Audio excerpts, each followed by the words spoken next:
নমস্কার বন্ধুরা, কেমন আছেন সকলে? আশা করি সকলে ভালো আছেন। বন্ধুরা, আজকে আমরা আলোচনা করব আমাদের শরীরে ভিটামিন ডি এর ডেফিসিয়েন্সি বা ঘাটতি হলে কি সমস্যা হয় বা আমাদের শরীরে কি কি সিমটম দেখা দেয়। তো চলুন জেনে নেওয়া যাক। বন্ধুরা, ভিটামিন ডি আমাদের শরীরের অন্যতম গুরুত্বপূর্ণ একটি পুষ্টি উপাদান।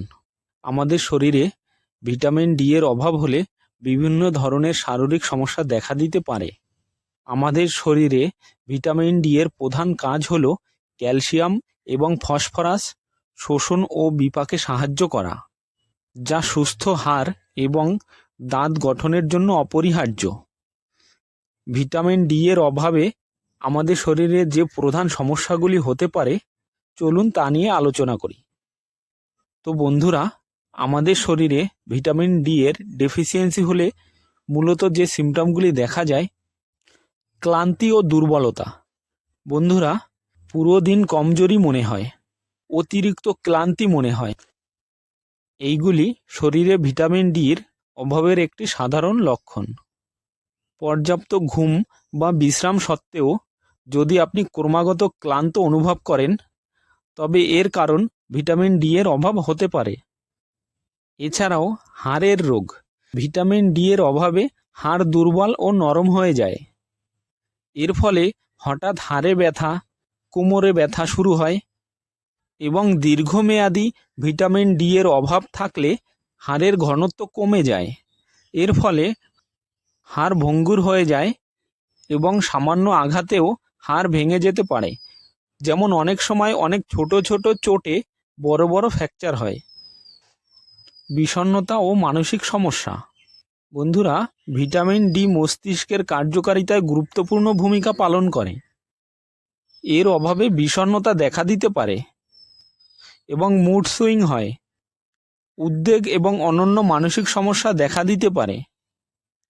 এছাড়াও রোগ প্রতিরোধ ক্ষমতা হ্রাস পায়।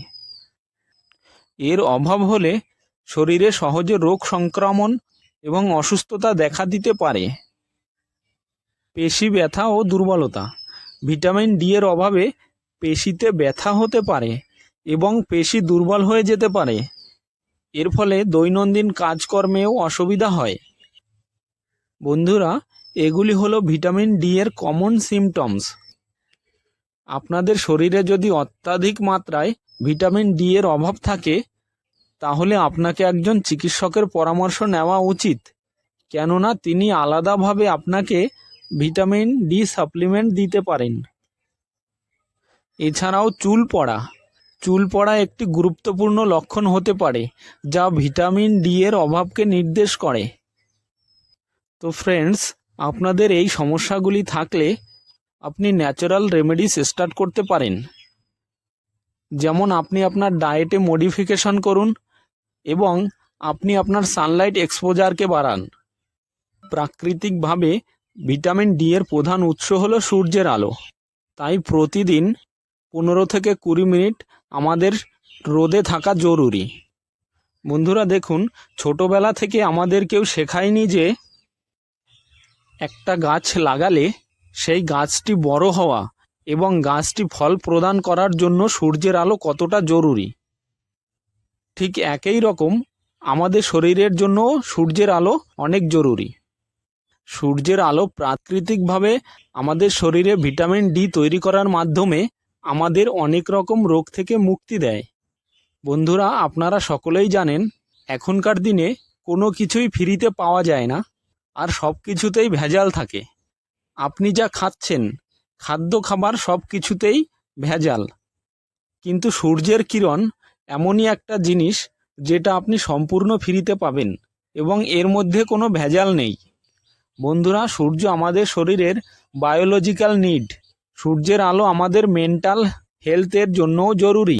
এই সূর্যের কিরণ আমাদেরকে খুশি রাখে। তো বন্ধুরা, এখন কথা হলো, এই সূর্যের কিরণ থেকে আমাদের ভিটামিন ডি পেতে হলে আমাদের কখন রোদে যাওয়া জরুরি। দেখুন বন্ধুরা, দুপুরবেলা রোদের তাপ অনেক বেশি থাকে, তাই এই প্রখর রোদের তাপ অনেকে সহ্য করতে পারেন না। তো সেই কারণে বলবো আপনি সকালে অথবা বিকালে আপনি সূর্যের আলোর সংস্পর্শে আসতে পারেন, অন্তত প্রতিদিন 15 থেকে 20 মিনিট। ফ্রেন্ডস, আরও কিছু কিছু খাবার আছে যাতে ভিটামিন ডি এর মাত্রা অনেক বেশি পাওয়া যায়।